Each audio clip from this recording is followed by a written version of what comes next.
Hey everybody, this is Dave coming to you from the Gaming Cave. Today we're doing a redo of our Fields of Fire playthrough, 9th Infantry in World War II, Korea and Vietnam. So in my first playthrough I stopped after 4 turns. I felt like I had too many errors made, and I wanted to clarify everything and make sure I'm playing the game right at the same time. So I've cleared everything, I've reset it, and we're going to go back through and do another playthrough of the Trevieres offensive. It's the mission number 1 for World War II. I've set up the board.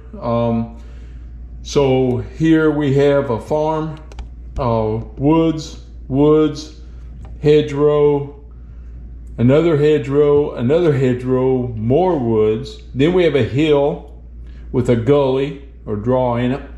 Hedgerow, woods, an orchard or grove, and another hedgerow. So I have very heavy terrain on this map, which, you know, that's fine. We don't have a bunch of tanks and stuff, so we don't have to worry about that. One thing that was brought to my attention on from a person that watches the channel is that the staging area is supposed to be made up from a different deck of cards. It's I think it was rule 2.4.2. so don't use your campaign cards to build the staging area. Those stay in your campaign, so you use one from one of the other campaigns. So that's what we did.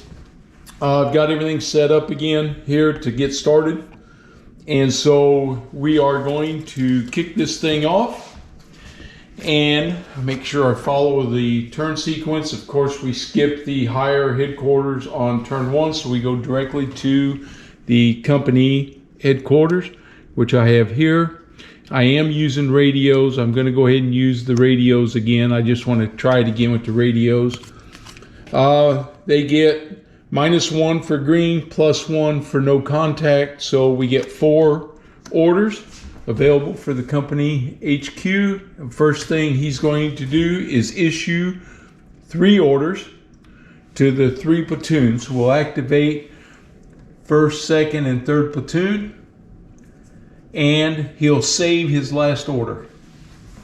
So that's what we're going to start with. We'll start right here with 1st platoon. And so 1st platoon is going to draw for their orders, and they get 2, -1, +1. So they get 2 orders right here. The first thing they're going to do is command 3rd squad, 1st platoon to split off and create a fire assault team. And they do that. So we have an assault team, and then they're going to order that assault team to move forward. So they're going to move up into the woods here. Okay. Next, we'll draw for 2nd platoon, which I have here. And 2nd platoon gets 2 orders. So they're going to do the exact same thing. So 1st platoon used up all their orders. 2nd platoon is going to do the exact same thing. They have 2 orders. They're going to order a squad to split and then order that assault team forward. So they have 1st squad, 2nd platoon is going to split, and that assault team is going to move up into the woods. So I'm sending my probes out to see what's out here. Finally, we have 3rd platoon, and they get 5 orders. So they get a lot. So that's good. So first thing they're going to do is the exact same thing. They are going to split 1st squad, 3rd platoon, and they're going to send up an assault team into the hedgerow. And that leaves them with 3 orders left. And I think at this point, they're going to hold those orders, because I'm going to see what develops here before we start rushing into this. So they're going to hold their orders Okay, and then the staff impulse, we did not activate them, so they get 1 order each. So the XO and the first sergeant both get 1 order, which they will save at this point. Okay, then we have general initiative phase. So we're going to draw for our general initiative. And in this we get 3 orders. Well, that's good because each one of these fire teams is going to look for cover. So we'll start with this fire team here, and we draw their line quality, so they get 4 cards. 1, 2, 3, 4 cards, and we're looking for cover. Contact, nothing. So they couldn't find any cover in the woods. The second order will be for this one here from 2nd Platoon. It's the same thing, 4 cards. 3, 4. Nothing. Cover. Nothing. Cover. Okay, so they found cover. So they get to move into that cover. So this fire team is in cover. And the other thing I should have done is all these guys are exposed. I'm going to put the exposed right on top anyway. Okay, and finally our last order goes over here for this hedgerow, and he also gets 4. 1, 2, 3, and 4. Nothing. Rally, rally, rally. Nothing. Okay, so one of my fire teams found cover. Well, that's something. Okay, we don't have any enemy activity to check. No higher headquarters on turn 1. So no mutual capture, no vehicle. So there's no fire missions to update. So now we evaluate our potential contacts. So we have 3. 1, 2, 3. So we draw a random card to see which one we're going to evaluate first. And on 3 is card number 2. So it is this one here where I have cover. Okay, for our potential contact, this is a C. We'll be using this table. So we draw on 10, and our number is 10. And a 10 is heavy machine gun nest, and it is number 8 on our enemy activity. So our German force package. So right here on the German force package, number 8. Heavy machine gun nest, places a volume of fire. It is spotted. It's at max line of sight. And it is a squad and a heavy machine gun team under foxholes. Okay. So, not exactly what I was hoping for. I picked up a pretty big one. So let me find all my markers, and then we'll get work on our placement. Okay, so we have the heavy machine gun, which is a tripod mounted weapon in very long range. And we have first squad, first platoon, and it's got automatic weapons in it. So they're like MP40s and things like that. Okay, so now we have to determine where they're at. They are spotted. That's the good news of all the bad news here. So we have to determine their location, their max line of sight. We go another card of 10, and the number is 1. And unit placement per package table placement. It just says it doesn't say like same cards, so we draw again. So we have to get a location, and it is 7. And a 7 is left front at max line of sight. Okay, so we're here. Max line of sight is in this hedgerow. So these 2 units are here, and they are under foxholes. So we get, that's trenches. So here's the foxholes. That's better than trenches because it's only a +1. Okay.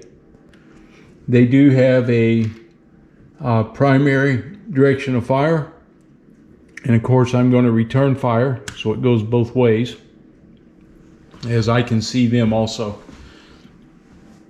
Okay, I think that covers this contact. I can take it off the board now. And now we see which one of these two we do next. We get under number 2. It is number 2. So we're going to look to see what this potential contact is. Our contact marker over here went from no contact to contact. So we have our first contact. So now when we draw for this one, we draw 3 cards to see what their contact is.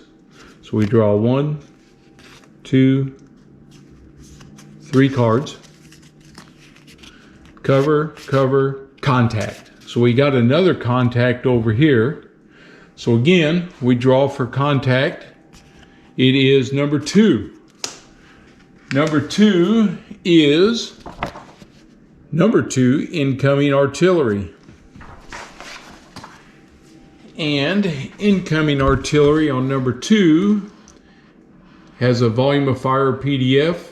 Units are spotted, no, at max line of sight, and this is their artillery spotter. So I have an artillery spotter here. So I need to put him on the roster. So I'll do that real quick. Okay, now we have to pull for his location, and it is number 6. And number 6 on unit placement is front at max line of sight.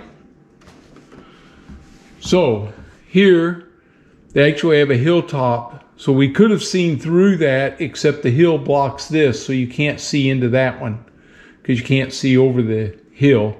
So the artillery spotter goes here. He is in a trench, so he's sitting here. He is calling for fire here. The direction of fire we'll mark it, even though I don't think you have to, but we'll mark it just to kind of remind us where it's coming from. And we can't see him yet, so we'll flip this over to kind of show that he's still hidden here. So I haven't spotted him yet. Okay, that leaves us with one last contact. So now our contact level has gone to 2 plus friendly occupied cards that are under volume of fire. So it now goes to engaged, which flips this over, says engaged. So for engaged, for this one, we draw 2 cards for contact C. 1, that's a rally. 2, rally, no contact on this card. Okay, so first platoon has no contact, which is helpful because we got this daggone machine gun up here that we can see, so we're going to be able to fire at him. That the good news is that they get to fire this way because they can see him, and they can even see through there, so he's only going to be a +1 for his defense, where he's +2 from here. The volume of fire, so I need to put these markers on here while we're doing this. So this is a heavy machine gun, so he's going to have heavy weapons are firing at us right here. And we have automatic weapons from both of these. Oh, they cannot fire. Guess what? Because they have a P, and a P means you have to be in the same card with them. So this direction of fire is only one direction right now. So my fire team came under fire, and I can't get to fire at him yet. So I'm going to have to make some maneuvers there, it looks like. Okay, that takes care of potential contacts. Now we do combat effects. All right. So we have two things happening. We have incoming mortars coming in. So let's see. I should have flipped this over, as this shows that he has incoming coming in here. Okay. We did our potential contacts. Combat effects segment. Resolve any flame attacks. Modifiers. Fire is effective. Okay. So let's go ahead and do the mortar fire, or the artillery fire. This is coming from here. He is a -4 modifier. And because it's coming from overhead, I only get the +1 modifier here. So that makes it -3. I'm spotted. So that's +2. So it, or -2, I'm sorry. So that makes it -5. So that's bad. So we're going to resolve -5. And it's -4 is the most. So it's a hit. So let's see what we get. We get paralyzed. Okay. So our fire team becomes paralyzed and they're pinned. All right. All right, so we take this team marker off because they're just paralyzed now. And we know that that came out of, make a notation of this. This is from First platoon, or first squad, third platoon. First squad, third platoon. Assault team. Paralyzed. Okay, so we'll keep a note of that. All right, now we have the heavy machine gun firing here. They are -3. -2 because I'm exposed. That's -5. I'm in cover. -4, and I have woods. So it makes it a -2. So they fire. -2 is pinned. Whew, got lucky there, I think. So this flips over to pinned. All right. So he's got me pinned down there. All right. That's the end of the 2 combat segments that we have. We do clean up, so there's no exposed anything to take off. So that leaves us at the end of turn 1. All right, I think I got through this one okay. So we got a couple things to take care of. We got this nasty machine gun nest up here that we're gonna have to get rid of. And I think I need to get some movement going on, maybe get up here and see if we can take care of this, maybe get a hold of this farm and see if we can get some fire on this guy. And then I got to figure out what to do here. So right now it's not looking good, but actually, you know, we'll get through this. And I got to mark off the fire for the German artillery fire and the heavy machine gun. So here on our sheet, the artillery had 2 rounds, 2 artillery barrages. That's 1 that he's used. And the heavy machine gun has 8. So he's down, he's got 7 left now. All right, that concludes turn 1. We're off to a good start, and we'll get ready to roll on turn number 2. Thanks for watching, I appreciate it. If you haven't yet, please subscribe. And if you like this one, give me a thumbs up.